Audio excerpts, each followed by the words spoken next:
তোমাদের মধ্যে যারা যারা ইউজিসি নেট জুন 2026-এর পরীক্ষাটা হয়তো দিয়েছো কিন্তু পরীক্ষাটা সেইভাবে মনের মতো হয়নি বলে ভেঙে পড়েছো, তো আজকে তোমাদেরকে একটা ছোট্ট গল্প বলবো, যার জন্য এই ভিডিওটা তোমাদেরকে আমি বানাচ্ছি।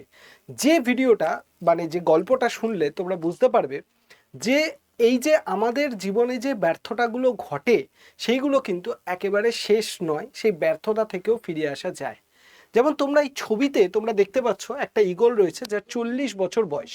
এবার এই 40 বছর বয়সের একটি ঈগল, তার কিন্তু তোমার নখ বা ঠোঁট এগুলো থেকে প্রচণ্ড তার কি হচ্ছে, ভোঁতা হয়ে গেছে, সেই জন্য তার সারা শরীরে ব্যথা হচ্ছে, মানে সে চলাফেরা করতে পারছে না, দেখতেই পাচ্ছ খুব জীর্ণ অবস্থা।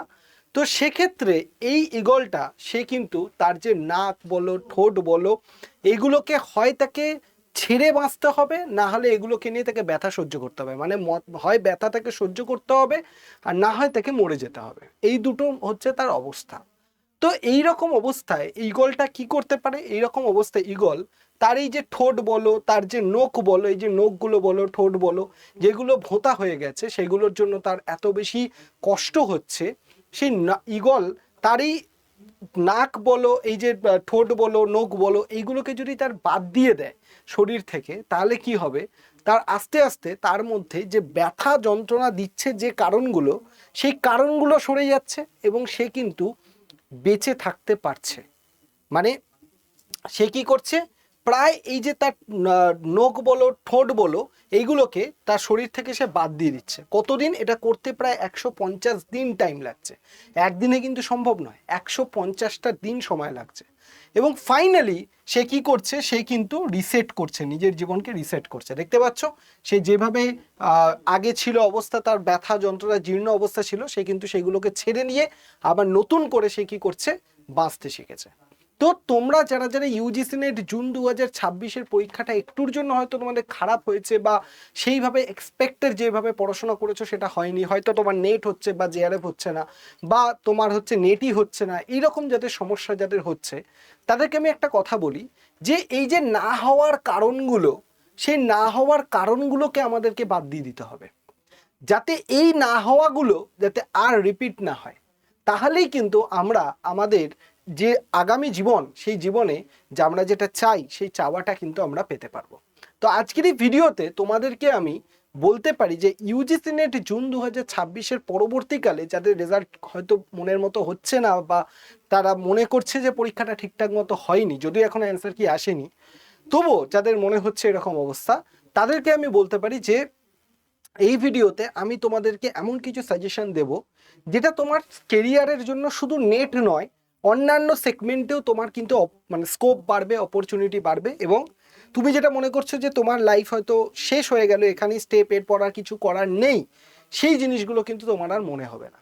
তাই বলবো অবশ্যই ভিডিওটা শেষ পর্যন্ত দেখো, কারণ এই ভিডিওতে দেখার একদম শেষ পর্যন্ত মানে শেষে গিয়ে তুমি কিন্তু যে অভিজ্ঞতাটা লাভ করবে বা যে জিনিসটা তোমার মনের মধ্যে ঢুকবে সেটা তোমাকে কিন্তু অনেক অনেক বেশি কনফিডেন্স দেবে এবং পুনরায় কামব্যাক করার জন্য তোমাকে সেটা কিন্তু সাপোর্ট দেবে। তাই পুরো ভিডিওটা শেষ পর্যন্ত দেখার জন্য তোমাদের কাছে অনুরোধ রইল। তো সবাইকে ওয়েলকাম জানাই আমাদের ইউটিউব চ্যানেল আড্ডা 24/7 বাংলার অফিসিয়াল ইউটিউব চ্যানেল। আমি হলাম তোমাদের সৌভিক স্যার, যেখানে তোমরা নেট সেট রিলেটেড বিভিন্ন আপডেট কিন্তু টাইম টু টাইম পেয়ে যাবে। তার জন্য তোমাকে কি করতে হবে, চ্যানেলটাকে সাবস্ক্রাইব করে বেল আইকন প্রেস করে রাখতে হবে। ওকে, চলো এবার তাহলে তোমাদেরকে যে বিষয়টা আমি তোমাদেরকে বলবো যে ধরো তোমার কোনো একটা পরীক্ষা যদি ক্লিয়ার না হয় তার কারণগুলো কি, সেটার সলিউশন কি, এবার এই মুহূর্তে তোমার আর কি কি স্কোপ করা আছে বা অপরচুনিটি আছে যেটা তুমি নেট প্রিপারেশন করতে করতেও বা নেটের প্রিপারেশনের মধ্যে দিয়েও তুমি করতে পারবে, সেই জিনিসগুলো তোমরা জেনে নেবে। ফার্স্ট আমি তোমাদেরকে বলবো যে এই যে পরিশ্রম কেন তোমার ব্যর্থ হয়েছে, কারণটা কি। প্রথম হচ্ছে ইনফরমেশন ওভারলোডেড, মানে তুমি বিভিন্ন সোর্স থেকে প্রচুর পড়ে গেছো, এটা ম্যাক্সিমাম স্টুডেন্টেরই সমস্যা, যে শুধু পড়ে যাচ্ছ শুধু পড়ে যাচ্ছ শুধু পড়ে যাচ্ছ, এখান থেকে পড়ছো ওখান থেকে পড়ছো সেখান থেকে পড়ছো, জাস্ট পড়েই যাচ্ছ, কিন্তু সেই পড়াগুলোকে ঠিকঠাকভাবে তুমি ইউটিলাইজ করছো না, ইমপ্লিমেন্ট করছো না। ফার্স্ট কারণ। সেকেন্ড হচ্ছে পেপার ওয়ানকে অবহেলা করা, এটা হচ্ছে আরও একটা বড় সমস্যা। তোমরা ইউজিসি নেটের যারা এক্সপিরিয়েন্স তাদের মধ্যে যেহেতু তোমরা ভাবো যে সাবজেক্ট ভিত্তিক পরীক্ষা, এই সাবজেক্টটাকে পড়তে এত বেশি ডুবে যাও যে পেপার ওয়ানকে তোমরা কি করো, নেগলেক্ট করে দাও। যেটা আরও একটা বড় সমস্যা। এবং আরও সমস্যা হচ্ছে mock test phobia, mock test থেকে নিজেকে কি করা, দূরে রাখা। 99% লোক যারা এই ভিডিওটা আমরা দেখছো যারা আমার এই মুহূর্তে, তারা এইটাই তাদের মধ্যে চলে যে সিলেবাসটা পুরো কমপ্লিট হোক তারপর আমি মক টেস্ট দেবো। কিন্তু এটা তোমরা জেনে রাখবে যে মক টেস্ট কোনো দিন দেওয়ার জন্য সঠিক সময় নেই, মানে কোনো দিন সিলেবাস 100% তোমার শেষ হবে না, তোমাকে তার মধ্যে থেকেই মক টেস্ট দিতে হবে, ঠিক আছে? এবার সব থেকে আমি তো তোমাদের প্রবলেমগুলো বললাম, তাহলে সলিউশন কি? 10টি বই একবার পড়ার বদলে একটি নির্ভরযোগ্য বই 10 বার পড়া।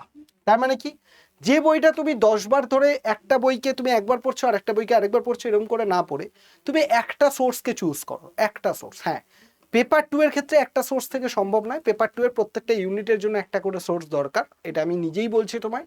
কিন্তু পেপার 1 এর জন্য একটা সোর্স দরকার। মানে আমি তোমাকে বলতে চাইছি তুমি একজন কাউকে টার্গেট করো। তুমি যদি মনে করো যে আমার কাছে পড়বে, তাহলে শুধু আমাকেই টার্গেট করো, আমি যেটা বলবো সেটুকু মেনে চলো।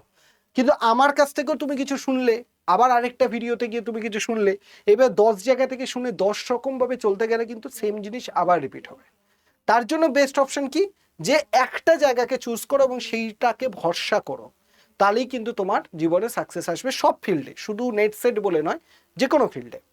নেক্সট কি বলছে, পেপার 1 সাইলেন্ট কিলার। পেপার 1 হচ্ছে সাইলেন্ট কিলার, মানে পেপার 1 এমন একটা জিনিস যে জিনিসটা তোমাকে তুলতেও পারবে, যে জিনিসটা তোমাকে ফেলেও দিতে পারবে। তাই পেপার 1কে আর অবহেলা করা কোনোভাবেই যাবে না, ঠিক আছে? আর নেক্সট হচ্ছে ডে 1 থেকে উইকলি মক টেস্ট দেওয়া চালু করা। মক টেস্টটা কিরকম হওয়া উচিত, প্রথম মক টেস্টকে উইকলি দাও, উইকে একটা করে দাও। এরপর যত সিলেবাস শেষ হতে থাকবে মক টেস্টকে একটা অল্টারনেট ডেজ করে দাও, মানে একদিন দিলে আবার একদিন গ্যাপ, আবার একদিন, এরকম করে। তারপর যখন আরও পরীক্ষায় গিয়ে আসতে থাকবে তখন মক টেস্টকে ডেলি বেসিসে দাও, মাঝখানে কোনো রকম গ্যাপ দিও না। এইটা হওয়া উচিত মক টেস্টের প্রকৃত নিয়ম। এবার মক টেস্ট তুমি কিভাবে দেবে, মক টেস্টকে অ্যানালিসিস কিভাবে করবে, সেগুলো সবটা আমি ডিটেলসে বলবো। এবং এই ভিডিওতে আমি এটাও বলবো, বারবার ধরে তোমাদেরকে বলছি, যে নেট সেটে প্রিপারেশন দিয়ে তুমি আরও কী কী অপরচুনিটি পেতে পারো সেটাও তোমাদেরকে বলবো। তাই শেষ অবধি ভিডিওটা তোমাদেরকে দেখার জন্য অনুরোধ করব। দেখো, এবার দেখো, যদি তুমি শুধুমাত্র নেট ক্লিয়ার করেছো, মানে ধরো এবার মনে হচ্ছে যে তোমার শুধুমাত্র নেটটা হবে, জেআরএফ হবে না।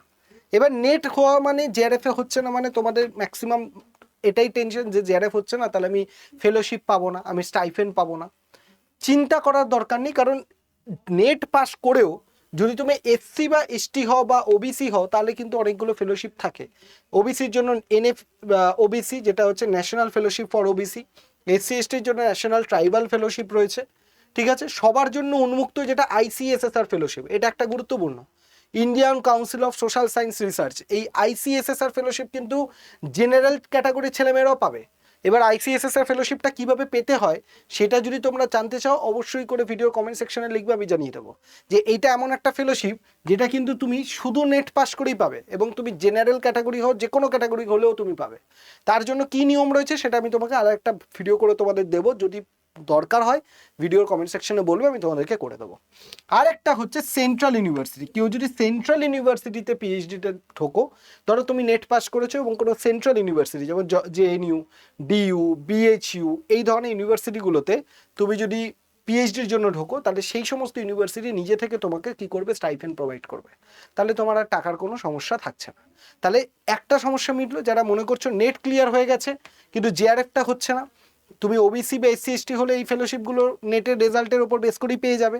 যদি না জেনে থাকো, আমি ফেলোশিপের ওপর একটা সেপারেট ভিডিও বানিয়েছি, অবশ্যই গিয়ে সেটা দেখো। যদি তোমার না পেয়ে থাকো, অবশ্যই তুমি লিখবে কি, জেআরএফ ইউজিসি নেট ফেলোশিপ বলে ইউটিউবে সার্চ করবে, বাই সৌভিক স্যার @247 বেঙ্গলি, তুমি পেয়ে যাবে, ঠিক আছে? আর না হলে এই ভিডিও সেকশনে গিয়ে একটু স্ক্রল ডাউন করে নিচের দিকে গেলেই পেয়ে যাবে।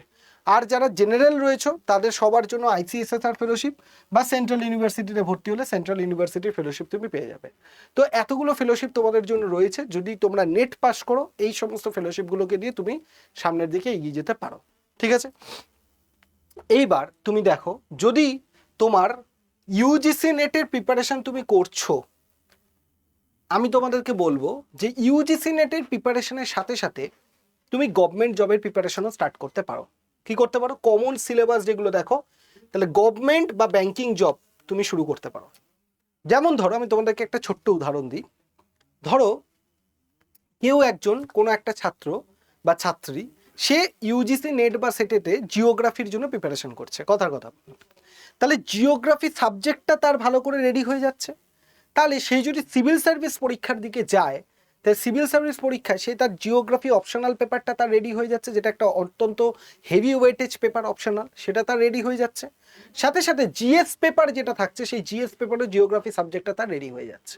এইবার সাথে সাথে তুমি কি করবে, পেপার ওয়ানের তোমার যে ডিআই থাকছে, পেপার ওয়ানে অ্যারিথমেটিক থাকছে, অ্যালজেব্রা থাকছে, ওই যে অঙ্কের যে পার্টটা থাকছে সেটা তোমার ছোটোখাটো গ্রুপ সি গ্রুপ ডি লেভেলের বা ছোটোখাটো পরীক্ষার যে অঙ্কগুলো সেগুলোও কিন্তু তোমাকে রেডি করে দিচ্ছে। ঠিক আছে, এইবার তুমি ধরো আমাদের পেপার ওয়ানের সিলেবাস আছে পলিটি, সেখানে দেখবে আমাদের কনস্টিটিউশন থেকে শুরু করে সুপ্রিম কোর্ট থেকে শুরু করে পার্লামেন্ট, এই যে জায়গাগুলো, এই জায়গাগুলো কিন্তু তোমার পলিটি জিকে জিএস সিলেবাসের মধ্যে কম্পিটিটিভ সিলেবাসে রয়েছে, তাহলে সেটাও কিন্তু তোমাকে রেডি করে দিচ্ছে। তো আমার মধ্যা কথা এটাই যে নেট সেটে প্রিপারেশনের সাথে সাথে তুমি যদি দেখছো বারবার দিচ্ছি হচ্ছে না, তাহলে তুমি কাজ করতে পারো একটা, সেটা হচ্ছে কি নেট সেটের প্রিপারেশনের সাথে তুমি গভর্নমেন্ট এক্সামের যে প্রিপারেশন সেটাকে মার্চ করতে পারো। নেট সেটের যে প্রিপারেশন সিলেবাস এবং গভর্নমেন্ট এক্সামের সিলেবাসটাকে নিয়ে বসে তুমি দেখো যে যে সমস্ত গভর্নমেন্ট এক্সামের সিলেবাসটা মোটামুটি ওভারঅল সেম, সেই সিলেবাসের সাথে নেট সেটের সিলেবাসকে বসিয়ে দেখো কোন কোন টপিকগুলো সেম, সেই টপিকগুলোকে মার্ক করো। এতে করে তোমার কি হবে, একসাথে একই প্রিপারেশনে নেট সেটে প্রিপারেশনের সাথে সাথে তোমার গভর্নমেন্ট জবের যে প্রিপারেশন সেটাও কিন্তু ধীরে ধীরে হতে থাকবে। ঠিক আছে, এবার যারা যারা কমার্সের স্টুডেন্ট বলো বা ইকোনমিক্সের স্টুডেন্ট বলো, তাদের জন্য একটা খুব সুবিধা রয়েছে। যদি তোমরা ব্যাংকিংয়ের জন্য প্রিপারেশন করতে চাও, ব্যাংকিং এক্সামে কিন্তু কমার্স থেকে বলো বা ইকোনমিক্স থেকে বলো, এগুলো থেকে অনেক বেশি কোশ্চেন আসে। তাই তোমাদের কিন্তু ওই সেগমেন্টটা নেটের যদি যারা এই ব্যাকগ্রাউন্ড থেকে হও, তাদের কিন্তু ওই সেগমেন্টটা অনেকটা তাকে কি করবে, হেল্প করে দেবে। বোঝা গেল? তাহলে এই জিনিসগুলো মাথায় রাখতে হবে যে শুধুমাত্র আমার হচ্ছে না মানে আমি বসেই রয়েছি সেটা করলে চলবে না। হয় আমাকে টার্গেট করতে হবে, আমি আমার ভুলগুলোকে শুধরে নেক্সট অ্যাটেম্পটে জেআরএফ এর জন্য টার্গেট করব, বা আমার যদি নেট না হয়ে থাকে আমি নেটের জন্য টার্গেট করব। আর যদি তুমি দেখো যে তোমার কাছে অপরচুনিটি কম, সুযোগ কম আছে, তাহলে তোমাকে কি করতে হবে, তোমার নেট হয়ে গেছে তাহলে তুমি ফেলোশিপগুলো দিয়ে পিএইচডির জন্য এগিয়ে যাও। আর যদি তোমার মনে হচ্ছে যে তোমার নেটও হয়নি, জেআরএফও হয়নি, কিছুই হয়নি, তাহলে তুমি নেটের প্রিপারেশনের সাথে সাথে গভর্নমেন্ট জবের প্রিপারেশনটাকে একসাথে মার্চ করে করতে শুরু করো, যাতে করে নেটটাও এগোতে থাকে, সাথে সাথে গভর্নমেন্ট জবের প্রিপারেশনটাও তোমার একসাথে হতে পারে। ঠিক আছে, এবার এই সম্পর্কে যদি আরও ডিটেল তোমার মনে হয় যে স্যার নেট প্রিপারেশনের সাথে গভর্নমেন্ট জবের প্রিপারেশনের উপর ডিটেল আরও কিছু বলুন বা ডিটেল সিলেবাস রিলেটেড আলোচনা করুন, তাহলে অবশ্যই কমেন্ট সেকশনে কমেন্ট করবে, আমি সেই রিলেটেড তোমাদের ডিটেল গভর্নমেন্ট জবের সাথে নেটের প্রিপারেশন কীভাবে করা যেতে পারে আমি একটা ভিডিও তোমাদেরকে করে দেবো। ঠিক আছে, এইবার নেক্সট দেখো যে প্রশ্ন পড়ার দৃষ্টিভঙ্গি বদলাতে হবে। মানে আমরা ম্যাক্সিমাম যারা ইউজিসি নেট বা সেট পরীক্ষা দিই, আমাদের ক্ষেত্রে কি হয়, আমরা পরীক্ষায় যখন প্রশ্নটা পড়ি সেই প্রশ্ন পড়াতে না খুব মানে হড়বড় করতে যাই, তাড়াহুড়ো করি, সেই জন্য আমরা কি হয় ভুল প্রশ্ন পড়ে আসে, হয়তো নট রয়েছে নটটা আমরা পড়িনি। ঠিক আছে, মানে এরকম অনেক ছোট ছোট মিস্টেকের জন্য আমাদের কি হয়ে যায়, প্রচুর ভুল হয়ে যায়। সেই জন্য কি বলছে, অ্যাসারশন রিজনিং কেন হয়েছিল, কি প্রভাব, এটা আমাদের জানতে হবে। তুমি দেখবে যে অ্যাসারশন রিজনিং বেস যে কোশ্চেনগুলো থাকে, অ্যাসারশন দেয় দেন রিজন দেয়, এবার দুটোর মধ্যে সম্পর্ক আছে কি নেই সেটা জানতে হবে। এবার আমরা কোনটা ঠিক কোনটা ভুল তো বুঝে যাই, কিন্তু সম্পর্ক আছে কি না সেটা বুঝতে গেলে আমরা যখন সিলেবাসটা পড়বো তখন সিলেবাসের টপিকগুলোকে বুঝতে হবে যে এই লাইনটার সাথে আগের কোন লাইনের রিলেশন রয়েছে। এই রিলেশনটা খুঁজে বার করতে পারলেই আমরা যখন পড়বো তাহলেই কিন্তু এই প্রশ্নের উত্তরগুলো করতে পারবো। তাই এই প্রশ্নের উত্তর করতে গেলে আমাদেরকে প্রথম থেকেই রিজন বা লজিক বুঝে বুঝে কিন্তু পড়তে হবে। ঠিক আছে, তার সাথে সাথে মাল্টিপল স্টেটমেন্টস, চুক্তির 3টি সঠিক ও 1টি ভুল লক্ষ্য শনাক্ত করা। মানে দেখবে এখন অনেকগুলো প্রশ্ন আসে, 1 2 3 4 5 করে 4টে অপশান দিয়ে দিল বা 5টা অপশান দিয়ে দিল, তারপর দিয়ে দিল A and B, B and C, C and D, D and E, এরকম করে করে অপশান দেয়। তো সেক্ষেত্রে তোমাকে কিন্তু এলিমিনেশন অপশানটাকে জানতে হবে, কারণ ওই যে 4টে অপশান দিল তার মধ্যে হয়তো যে কোনো 2টো বা 3টে অপশান আসবে, একটা কি 2টো অপশান এলিমিনেট হয়ে যাবে। এবারে এলিমিনেটটা করতে গেলেও তোমাকে কি করতে হবে, সঠিকভাবে টপিকটা সম্পর্কে জানতে হবে, পড়তে হবে, তবেই তুমি সেই টপিক থেকে এলিমিনেট করতে পারবে। ঠিক আছে, তার সাথে সাথে কি ক্রোনোলজিক্যাল কোশ্চেন, এখন দেখবে প্রচুর ক্রোনোলজিক্যাল কোশ্চেন আসে। ঠিক আছে, কোনটা আগে কোনটা পরে, অ্যাসেন্ডিং বা ডিসেন্ডিং অর্ডারে সাজাও। এই ক্রোনোলজিক্যাল অর্ডার জানতে গেলে তোমাকে বিভিন্ন টপিকগুলো যখন তুমি পড়ছো, আগের টপিকের সাথে পরের টপিকের সাথে তার পরের টপিকের, মানে কোনটা কোন সময় এসেছে তার সাথে যে সিকোয়েন্স সেটা পড়তে হবে। আগে অনেকে কীভাবে পড়তো, র্যান্ডম পড়ছে, কোন আগেরটাকে পরে পড়ছে, পরেরটাকে আগে পড়ছে, এইভাবে পড়ছে। কিন্তু এইভাবে পড়লে তুমি ক্রোনোলজিক্যাল উত্তর করতে পারবে না, তোমাকে যে কোনো জিনিস পরপর সিকোয়েন্স অনুযায়ী কিন্তু তোমাকে পড়তে হবে, তবেই তুমি তার একটা সঠিক উত্তর তুমি করে নিতে পারবে। ঠিক আছে, এইবার আসি তোমাদের আরেকটা জিনিস, সব পড়েছি কিন্তু পরীক্ষার হলে কিছু মনে পড়ছে না। এই জিনিসটা তোমাদের কার কার সাথে হয়? আমি 100% শিওর যারা যারা ভিডিওটা দেখছো তাদের 90% লোকের সাথে এটা ঘটে, যে সব পড়েছি কিন্তু পরীক্ষার হলে গিয়ে রিকল করতে পারছি না, মনে করতে পারছি না। যদি হয়ে থাকে অবশ্যই ভিডিওর এই জায়গাটা একটা কমেন্ট করে জানিও যে স্যার আপনি যেটা বললেন একদম ঠিক বললেন, যে সব পড়েছি কিন্তু মনে করতে পারছি না, এই প্রবলেমটা আমাদের সাথেও হয়। তার জন্য একটা বেস্ট অপশন হচ্ছে রিভিশন। কি হচ্ছে রিভিশন? তোমাকে রিভিশন করতে হবে, একটা ইন্টারভেল করে রিভিশন করতে হবে। কিরকমভাবে ইন্টারভেল করে রিভিশন করতে পারো? একদিন পর প্রথম রিভিশন, ধরো কোনো একটা টপিক তুমি পড়েছো, আজকে পড়লে তাহলে একদিন পরে সেটাকে একটা রিভিশন করলে, আবার 3 দিন পর দ্বিতীয় একটা রিভিশন তুমি করো। তাহলে প্রথম হচ্ছে একদিন পর, আজকে পড়লাম, আবার কালকে, আবার 3 দিন পর, আবার সেই টপিকটা কতদিন পর? 7 দিন পর রিভিশন করব। তাহলে 1-3-7 রুল, এটা ভীষণ ভীষণ ইম্পর্ট্যান্ট একটা রুল, যেটা আমি নিজেও ফলো করতাম। তোমরা কি করবে, যে কোনো টপিককে আজকে যখন পড়ছো কালকে আবার পড়ে নাও, আবার 3 দিন গ্যাপ দিয়ে পড়ো, আবার 7 নম্বর দিনে গিয়ে পড়ো, 3 নম্বর দিন 7 নম্বর দিন। তাহলে 1-3-7 রুল। এতে করে কি হয়, প্রথমটায় তোমার কি হবে, প্রথমটায় তোমার যে টপিকটা পড়েছো সেটা মাথায় বসবে, তারপরটা আস্তে আস্তে কী হবে তোমার মধ্যে সেই ব্যাপার, সেটা আস্তে আস্তে তোমার মধ্যে কী হবে, রিকল পাওয়ারটা তৈরি করতে সাহায্য করবে। এবং লাস্টেরটায় কী হবে, লং টার্ম মেমোরিতে ওটা লক হয়ে যাবে। তোমার যে লং টার্ম মেমোরি, আমাদের দুটো মেমোরি আর শর্ট টার্ম আর লং টার্ম মেমোরিতে কী হয়ে যাবে, এটা লক হয়ে যাবে। ঠিক আছে, এইবার যদি তুমি দেখো যে তোমার যে মক টেস্ট, এবার আমি তোমাদেরকে বলি যে মক টেস্টের ক্ষেত্রে তোমরা যদি দেখো, যে মক টেস্টের ক্ষেত্রে তোমরা সবাই মনে করো যে সিলেবাস শেষ হবে তারপর আমি মক টেস্ট দেবো, কিন্তু কখনোই সিলেবাস তোমার 100% শেষ হবে না। তো তুমি সিলেবাস শেষ করতে থাকবে, মক টেস্ট কখনো দেওয়া হবে না। তাই মক টেস্ট দিতে গেলে অবশ্যই যে কোনো, যবে থেকে তুমি শুরু করছো তবে থেকে মক টেস্ট দেওয়া স্টার্ট করে দাও। ঠিক আছে, এবার তোমার 180 মিনিটের সিবিটি স্ক্রিন ফ্যাটিক করার জন্য উপযুক্ত পরিবেশে পরীক্ষা দাও। এটা আমি তোমাদেরকে কি বলবো, যখন দেখবে তোমার পরীক্ষা সামনে চলে এসেছে, 1 মাস বাকি, তাহলে একদম বাড়িতে কম্পিউটার বা ল্যাপটপ নিয়ে তার স্ক্রিনের সামনে বসে টানা 3 ঘন্টা পরীক্ষা দাও। এতে করে কি হবে, পরীক্ষায় যেভাবে তুমি প্রশ্ন সলভ করবে সেইটা তোমার বাড়িতেই প্র্যাকটিস হয়ে যাবে। এবং সব থেকে গুরুত্বপূর্ণ, কোনো কঠিন প্রশ্ন আটকে না থেকে সেটাকে স্কিপ করে চলে যাও। আমি তোমাদেরকে আগেও বলেছি কোশ্চেন পেপার কীভাবে সলভ করতে হয়। কোনো প্রশ্ন যদি তোমার মনে হচ্ছে আটকে যাচ্ছে, সেই জায়গাটাকে স্কিপ করে পরের কোশ্চেনে চলে যাও, আবার স্কিপ করে পরের কোশ্চেনে চলে যাও। এইভাবে যেগুলো পারছো সেগুলোকে আগে করে নাও, এবং লাস্টে গিয়ে যেগুলো আটকে গেছে সেগুলোকে সলভ করো। এইভাবে 3টে লেয়ারে যদি তুমি এক্সাম পেপারকে সলভ করো, তাহলে সেটা কিন্তু তোমার গুরুত্বপূর্ণ, মানে এফেক্টিভ হবে। এবং সেটা শুধু পরীক্ষার হলে গিয়ে নয়, সেটা তোমাকে বাড়ি থেকেই প্র্যাকটিস করতে হবে। এবং আরও একটা গুরুত্বপূর্ণ ব্যাপার, মক অ্যানালাইসিস। আর একটা জিনিস সবাই অনেকেই করে না, সেটা হচ্ছে মককে অ্যানালাইসিস করা। মানে তুমি যে মক টেস্ট দিলে সেখানে যদি তোমার 4টে অপশন থাকে, এ, বি, সি অ্যান্ড ডি, সেখানে তোমার ধরো উত্তর এ, তুমি এটা মার্ক করে দিয়ে বেরিয়ে চলে যাচ্ছ, কিন্তু কেন বি সি ডি হলো না সেই ব্যাপারটাকে কিন্তু আমরা কেউই পড়ি না। এই বিসিডিটাকে যদি আমরা পড়ি, তাহলে একটা প্রশ্নের আমরা কিন্তু 4টে উত্তর, মানে 4টে টপিক পড়া হয়ে যাচ্ছে একটা কোশ্চেনের মধ্যে দিয়ে। এই জিনিসটা কিন্তু আমরা করি না, আর এটা যদি আমরা করি আমরা কিন্তু অনেক কিছু শিখতে পারবো। তাই আজ থেকে তোমাদেরকে বলবো যে এই জিনিসগুলো বা এই ভুলগুলো আর তোমরা রিপিট কোনোভাবেই করো না। ঠিক আছে, তার সাথে সাথে যদি তোমরা দেখো যে অজুহাত নয়, একেবারে কেবল কৌশল। কি বলছে, যারা জেআরএফ পান তারা অন্য গ্রহ থেকে আসে না, তারা শুধু সঠিক ব্লুপ্রিন্ট মেনে কাজ করেন।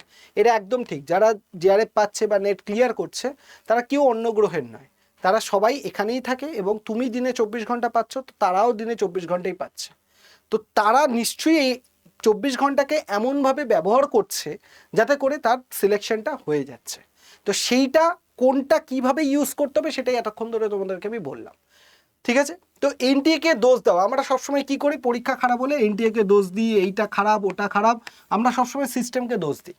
ঠিক আছে, সিস্টেমকে দোষ দিয়ে কোনো লাভ নেই। আমরা বরাবর সিস্টেমকে দোষ দিতে শিখেছি। কলেজের যখন পরীক্ষা দিতাম কলেজকে দোষ, ইউনিভার্সিটির সময় ইউনিভার্সিটির দোষ, এখন এনটিএর দোষ, সবসময় খালি আমরা দোষ দিতে শিখেছি।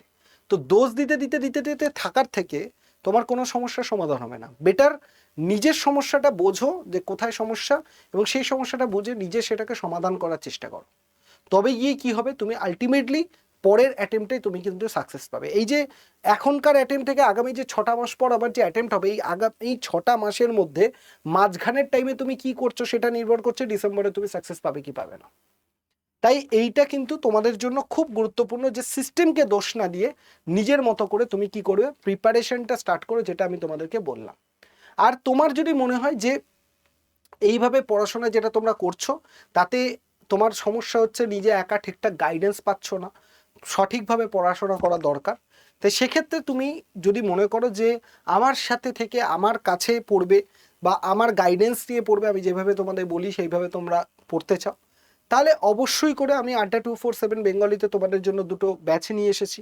একটা পেপার ওয়ানের ব্যাচ আছে যেখানে শুধু পেপার ওয়ানকে করানো হবে, মানে পেপার ওয়ান কমপ্লিট এখানে করানো হয়েছে। পেপার ওয়ান তার PDF, class, mock test, PYQ, everything তুমি এই ব্যাচের মধ্যে পেয়ে যাবে, ঠিক আছে। আর একটা হচ্ছে পেপার ওয়ান প্লাস জিওগ্রাফির ব্যাচ, যারা জিওগ্রাফি নিয়ে পড়াশোনা করছো, জিওগ্রাফি সাবজেক্টটা যাদের পেপার টুতে রয়েছে, সেখানে পেপার ওয়ান প্লাস জিওগ্রাফির ব্যাচ পেয়ে যাবে, যেখানে পেপার ওয়ানটা রেকর্ডেড ফরম্যাট অ্যান্ড পেপার টুটা জিওগ্রাফি ফুল 100% লাইভ সেকশনে পেয়ে যাবে, যেখানে আমি তোমাদেরকে একাই পুরো জিওগ্রাফি পড়াবো, একার ছবি দেখছো মানে একাই পুরো কোর্সটা করাবো, এবং সেখানে তোমার পিডিএফ থেকে শুরু করে মক টেস্ট থেকে শুরু করে প্রিভিয়াস ইয়ার পেপার এভরিথিং তোমরা এখানে পেয়ে যাবে।